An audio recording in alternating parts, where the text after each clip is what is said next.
Brace for debate. This is a surprise. I don't even know what we're about to debate.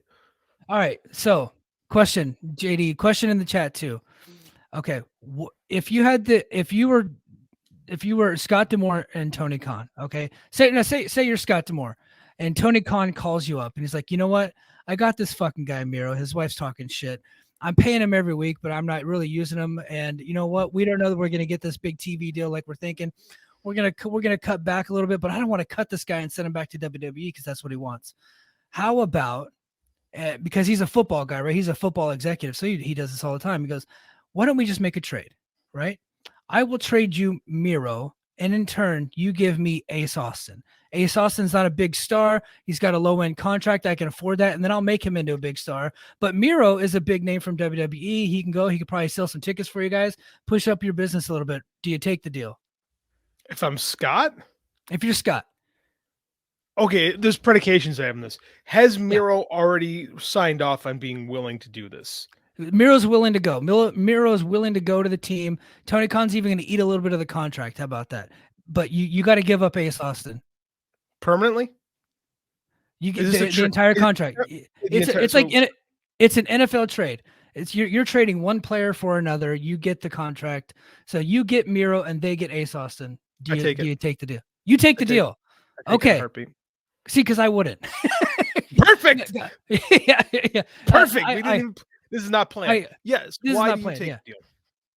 Oh, I'm alone on this one. This is good. I get to be an island.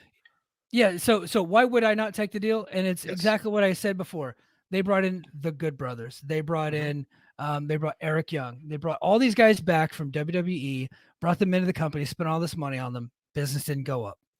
I think if you bring over Miro, and unless you got this big TV deal on the horizon, and then you want to fill it with stars, or then you would do that. But if everything stays the same, I think you keep the overhead low. You keep Ace Austin and you build him and you make him a guy, as opposed to bringing in Miro. We're talking about overhead. Tony Khan's eating the money on this deal. If this is just a swapping contracts trade, I have no financial hit on this. Right? That was the terms that I was sold under. Okay. Right. So I have Miro's deal, whatever's left on Miro's deal. Here's the thing: is I can use Miro to make Josh into a star. I can take all that Miro cred, right, and I can have him lose to my champion. And if he doesn't want to, I can sit him at home. Meanwhile, Ace is building his name. He's probably going somewhere else anyway. Right. Yeah. So I can just get him out now, get a star on my TV immediately, and I use him to put over my guy. And then when he becomes a pain in the ass, which he initially will anyway, like he's eventually going to become a pain and complain and whine, because that's what he does. He gets on there, and him and his wife, they complain and they bitch, and the world gets on there too, and like, oh, poor Miro, why isn't Miro on my TV every week? I just want Miro. Do I get a job for Fightful now because I complained about Miro so much? I think it's part of a prerequisite. So, like, that's all you need, right? You just complain about Miro. So that's what I would do. I would just book Miro. I would have Miro put over Josh and then be done. And then if it doesn't work out with Ace, I pick him back up anyway again later. Yeah. So John Muse says no. Ryan Frederick says no. Michael I'm says alone. No. I'm alone. Yeah. Well, no, Josiah said that he would. Josiah said that he would take it. Yeah. If the terms were, hey, look, you get Ace Austin, you have to meet us halfway on the contract. That's a hard one for me. I'm such a big Ace Austin fan. I don't know what Miro brings to the table immediately. I don't know that he sells you any extra tickets right now, sells you any extra pay-per-views. But if you have a TV deal on the horizon, he could be a guy, and he absolutely could help build Josh Alexander. If AEW outright cuts the guy, and so now this is a no-brainer. If they do to Miro what they're currently doing to Jonathan Gresham, where they work out a severance package where like, hey, look, we're going to cut you, but you can't work for WWE for whatever it is, 18 months or something like that. But you can sign with New Japan, you can sign with Impact, you can do all these other places, but you cannot go to WWE, and we'll cut you right now. And then and then you don't have to give up anybody. You 100% bring in Miro, I think. I think you bring in Miro and you immediately make him a guy. Well, here's what's funny to me. I'm seeing this too in the chat. People are like, well, Miro doesn't sell any tickets. Ace Austin ain't selling you any tickets. Nobody's selling you tickets in Impact. Nothing in Impact is selling you any tickets right now, or else we'd be selling tickets. We wouldn't have crowds that sound like we had tonight, but there's crickets out there. Yeah. Right? That's what we have. No, here's the thing too, is nobody in professional, very few, I shouldn't say nobody, very few performers in professional wrestling are legitimate draws in the year of our Lord 2022. They just aren't. Yeah. So I mean, like, and here's the thing too, is I think adding Miro spices up your TV a little bit, because you're not going to push, no matter what we think, they're not going to push Ace Austin to a world title level. Not seriously, right? They're never going to get behind Ace Austin as the guy. No, they should, but I don't think going they will. to. Yeah. They're not going. I'm playing Scott D'Amore. I'm telling you right now, they're not going to, or they would. They would have done it already. So why not get a main eventer for a guy whose value right now is being in the New Japan Junior Tag Tournament? New Japan doesn't value their junior tag guys. They don't, right? So that's the thing, is you're telling me I could get a guy who's actually drawn TV, actually drawn ratings, and I can have him just for a short time, and I can use him to help build Josh Alexander, or I keep a guy who hasn't been on my TV much in the last 6 months. Man, JD's making a hell of an argument here. No, everyone tells me I'm wrong. So everyone's telling me that I'm fucking stupid. So I just want to hear more about how nobody said they should just keep a guy who they don't use. Cool. Well, I mean, I think everybody thinks they should use them. They don't. They should. They shouldn't use Bully Ray, but they don't listen to me either. Like, Well, yeah. Would you trade Bully Ray for Miro? No, I would trade Bully Ray for a ham sandwich, and I'm gluten intolerant. Yeah. And the other one, we don't need to get into it, but I had another, I love trades. I don't know why, because I'm such a, baseball hot stove is going on. And then we got, the NFL season is winding down, and you don't really get trades in pro wrestling. We had the one in MMA where the UFC, they traded Mighty Mouse Johnson for Ben Askren to ONE FC.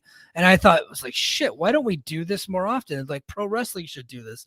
And I was thinking, like, hey, look, Impact has a guy on a low-end contract. They got him for a few more years. Tony Khan would want to get out of the contract with Miro and bring in a young talent, and see if he can get him over. And then Miro's kind of already over. Why not? I think that would be a fair trade. Me personally, I think you get behind Ace Austin, you just keep him around, because, Miro clearly just wants to go back to WWE. You don't know what kind of guy you're going to get. And he might not be amenable to do any jobs, but, but talent for talent, obviously I think Miro the bigger talent right now. Okay, trade. Let's switch names. Instead of Miro, what about Andrade? So that was the next one. That was the next one. So my next trade scenario was Andrade for either Ace Austin or Chris Bay. Mike Gilbert's opinion here. This is just me. I think Andrade, if you get behind that guy, he could be your Canelo, right? Never draw as big as Canelo, I'm not saying, but when I saw him in NXT and he came out to that mariachi music and he was having those badass matches, before he went up to the main roster of WWE, where they kind of ruined him a little bit. It's like, if you can get that guy, the NXT Andrade, I think that, like, he could be a dude. Like, you could take that guy into the southern, into the border cities there, San Diego, San Antonio, Houston, Dallas, Chicago. He could be a big draw there. You bring those mariachi guys in and you do all that stuff. I think Andrade could be a guy. I 100%.